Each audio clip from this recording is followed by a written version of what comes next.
তো দেখো বন্ধুরা, এখন আমি বানাচ্ছি ডিমের কারি। দেখো পেঁয়াজ ভাজা হয়ে গেছে, টমেটো দিয়েছি, হলুদ লবণ দিয়ে ভালোভাবে টমেটোটা গলে নেব।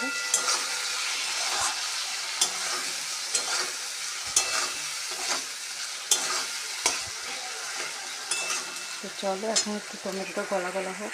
এরপরে দেখো মশলাটা দিয়ে দেবো, আদা রসুন বাটা,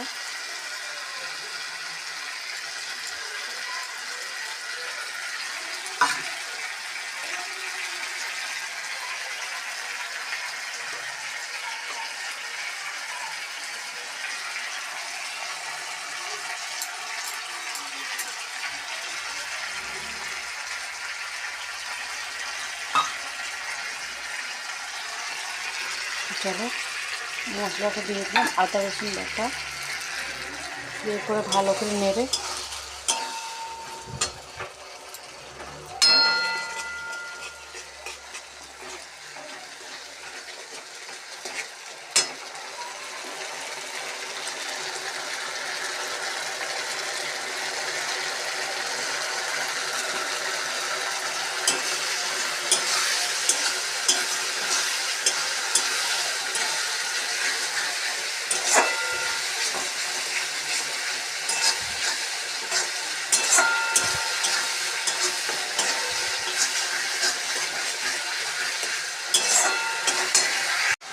এরপরে দেখো ডিমগুলো দিয়ে দেবো,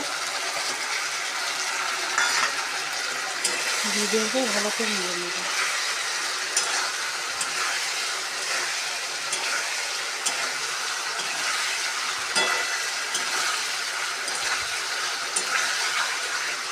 চলো বন্ধুরা, ডিমের কারি রেডি, ডিমের কারি রেডি। তো কেমন লাগলো অবশ্যই জানিও। ভিডিওটা ভালো লাগলে অবশ্যই লাইক কমেন্ট শেয়ার করে আমার পাশে থেকো, আর যারা নতুন তারা চ্যানেলটা সাবস্ক্রাইব করে দিও। তো চলো বাই।